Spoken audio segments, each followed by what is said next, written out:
Hello everyone.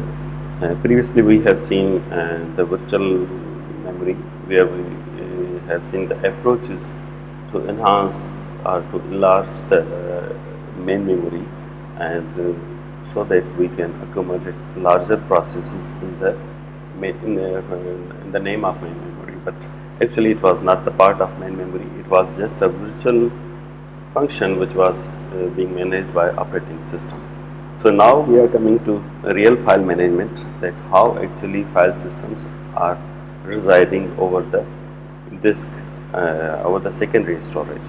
So this talk is about all about the secondary storage. However, the previous three chapters were specific talk for the main memory, which means the RAM. Now we are talking about the secondary storage, where our operating system and our files all are residing in the secondary storage.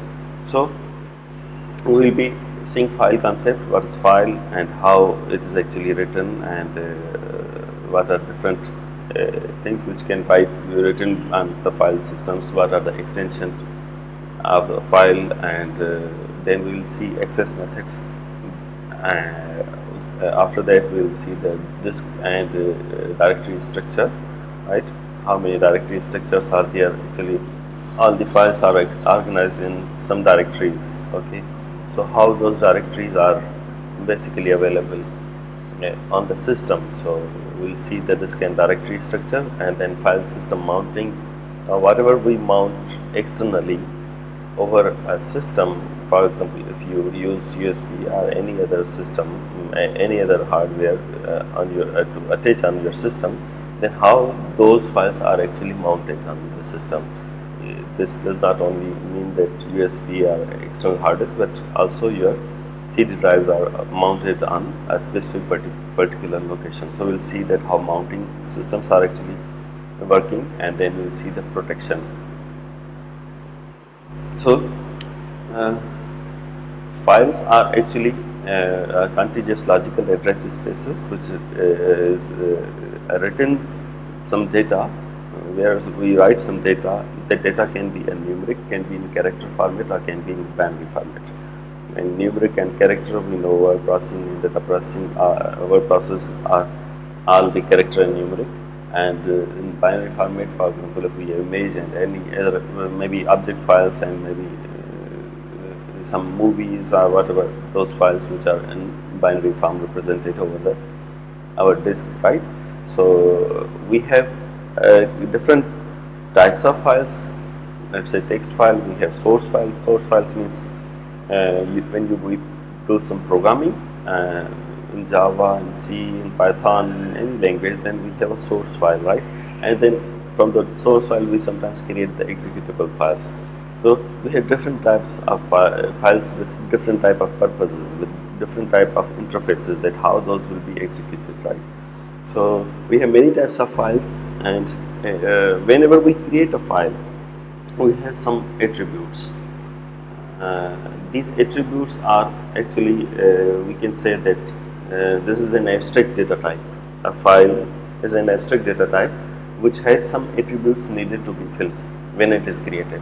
For example, if you create a file, then a file must need a name, and a unique identifier tag is also allocated to that file. And we also need to provide a file type. For example, if you are on a Windows system and you right click and you create a text file and you say abc.txt, and you don't give it a particular extension, then it is, for example, I create a file on Windows by right click and I say it's abc, then by default it is actually .txt file, right? But if you rename it like this, abc.html, then it is a different file, different type of file, right?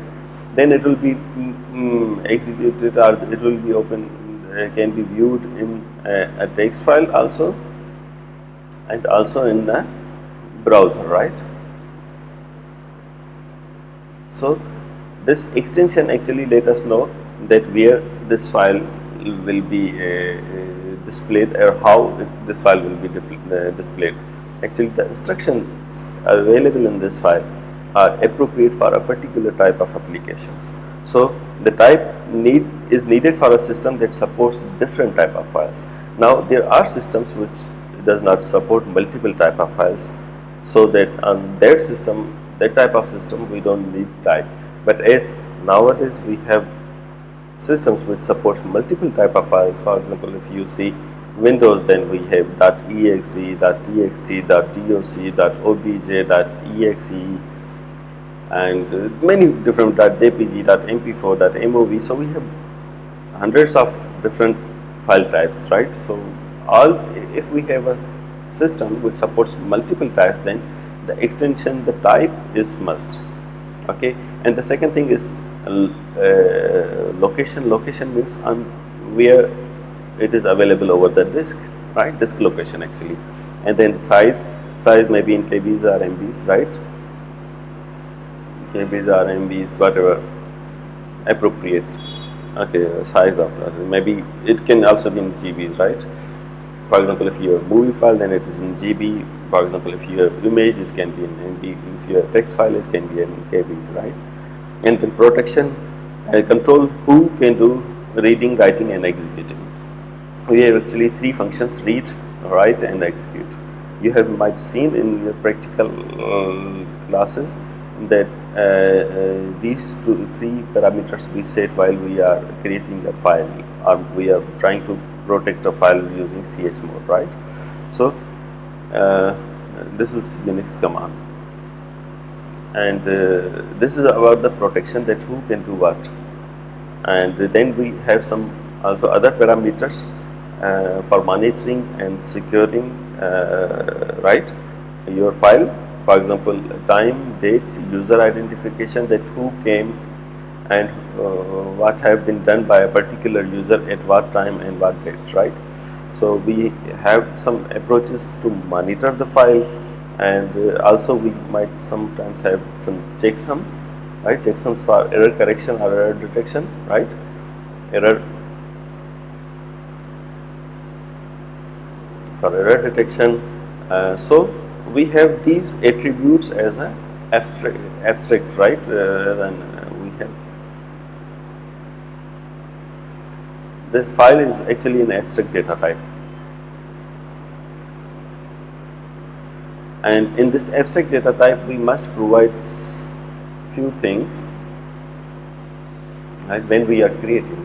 Okay, so we must provide these all. Some of these are provided by user, while some of these are provided by system. For example, time and user protection are provided by system. Protection is by default provided by system, but you can also, a user can also change. Size is also provided by system. Location is also provided by system, while type and name is provided by the user. So these are the file attributes. Every file, each file on your disk must have these attributes. And if we see the files in the Macintosh system, then if you right click on a Macintosh file, and you can see that we have several things shown here, right? We have extension also shown here, and when it was modified, what date it was modified, what is the size of this file, what is the name and type of its file, and what is the location exactly where this file is available.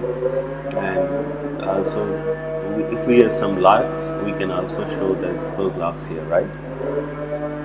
So this is read, write, and accesses that who can do what, right? These are privileges actually provided by the file by default. Okay, I'll just take a break for this azan and we'll resume again.